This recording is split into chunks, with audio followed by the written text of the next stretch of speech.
Good day, class. We have another topic about industrial arts, codes and standards in industrial art services. Content standards demonstrate an understanding of the codes and standards in industrial art services. Performance standards. The learners perform mensuration and calculations following safety precautions. Learning competencies and objectives. Learning competency. Our first objective is discuss the basic concepts of the building code, electrical code, electronics code, traffic, and road signs. Under this objective, we are going to 1. Describe the legal basis behind building code, electrical code, electronics code, and traffic and road signs in the Philippine setting. 2. Identify government agencies regulating and implementing set codes and standards for industrial art services. 3. Discuss basic requirements and standards for building code, electrical code, and electronics code of the Philippines. 4. Identify traffic and road signs in the Philippines. Our second objective is explain the importance of following the set codes and standards for industrial art services. Under this objective, we will learn how to adhere to the importance of following the set codes and standards for industrial art services in daily life. Short review. Community builders. Directions. Identify the different careers or business opportunities in industrial arts being shown in the picture.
Answer key. 1. Carpenter/construction. Services woodwork. 2. Electrician/electrical. Electronic services. Electrical installation and maintenance. 3. Plumber/construction. Services plumbing. 4. Automotive mechanic/automotive and small engine automotive servicing. 5. Welder/construction. Services metalworks. 6. Mason/construction. Services masonry. Feedback. Do you have a community builder in your family? If given the opportunity, which career path in industrial arts will you pursue, and why?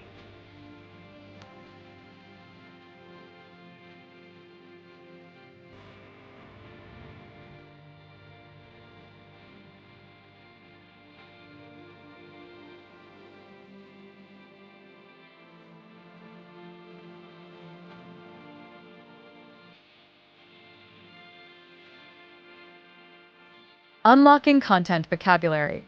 Building a structure with a roof and walls, such as a house, school, store, or factory. Republic Act is a piece of legislation used to create policy in order to carry out the principles of the Constitution. It is crafted and passed by the Congress of the Philippines and approved by the President of Philippines. It can only be repealed by a similar act of Congress.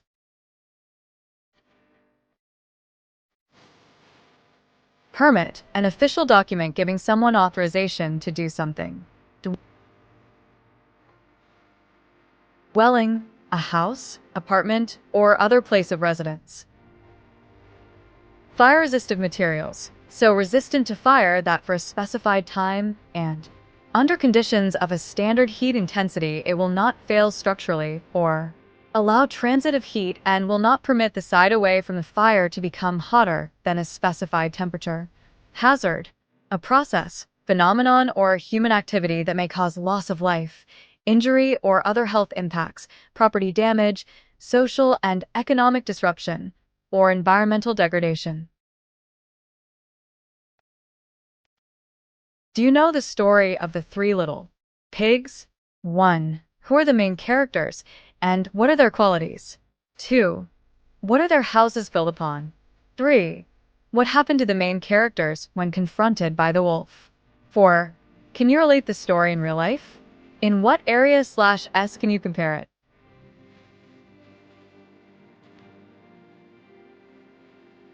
The Building Code of the Philippines, RA 6541, now part of the National Building Code of the Philippines or NBCP, outlines the minimum requirements for residential construction to ensure safety, health, and general welfare. The DPWH is the primary implementing agency, but LGUs, the PRC, BFP, and DHSUD play critical roles in ensuring compliance with and enforcement of PD 1096. Following is a focused summary of key provisions specific to residential structures.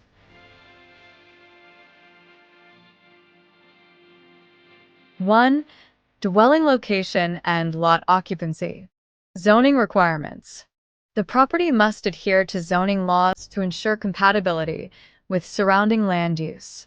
Setbacks. Minimum setback distances from property boundaries must be observed, e.g., front, sides, and rear setbacks. Percentage of lot occupancy. TLE limits the maximum area of the lot that can be built on, ensuring open space for light and ventilation. 2. Light and ventilation. Natural light. Every room should have at least one window to allow natural light. Ventilation. Openings such as windows and vents must provide natural ventilation or be supplemented by mechanical systems where natural ventilation is insufficient. Minimum window area. At least 10% of the floor area must be allocated for windows. 3. Sanitation toilet and bath. Every dwelling must have a functional toilet and bathroom with proper drainage. Sewage and waste disposal. Septic tanks or connection to a public sewage system is required. Water supply. Safe and potable water supply must be accessible. 4. Foundation depth and stability. Foundations must be constructed to a depth and design sufficient to carry the load of the structure and prevent settlement. Material must be made of durable materials like reinforced concrete or masonry. 5. Posts. Load-bearing capacity. Posts must be designed to support the weight of the structure and withstand environmental forces such as wind and earthquakes. Material. Often constructed with reinforced concrete or treated wood for durability. 6. Floor. Minimum height. The floor must be raised above ground level to prevent flooding. Materials. Floors must be made of durable materials appropriate for residential use, e.g., concrete, tile, wood. 7. Roof. Weather resistance. Roofs must be constructed to resist wind, rain, and other environmental elements. Drainage. Adequate gutters and downspouts must be installed to channel rainwater away from the structure. 8. Stairs. Width. Minimum clear width of 0.75 meters. Riser and tread. Dimensions. Maximum riser height of 200 millimeters and minimum tread depth of 250 millimeters. Handrails. Required for stairs with more than 4 risers. 9. Entrance and exit. Main door. Minimum width of 0.90 meters for the main entrance. Egress. At least one emergency exit must be provided, apart from the main entrance, to ensure safe evacuation during emergencies. 10. Electrical requirements. Safety standards. All wiring, outlets, and electrical installations must comply with the Philippine Electrical Code. Overloading protection. Circuit breakers or fuses must be installed to prevent electrical overloading. Grounding. Proper grounding of all electrical systems is mandatory. 11. Mechanical requirements. Mechanical ventilation. Required for spaces without adequate natural ventilation. Heating and cooling systems must comply with safety standards and installed by licensed professionals.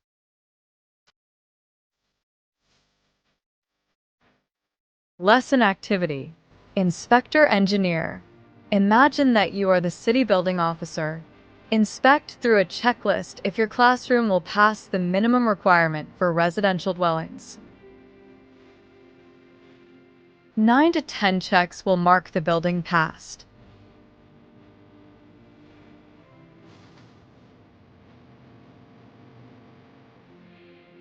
Processing questions.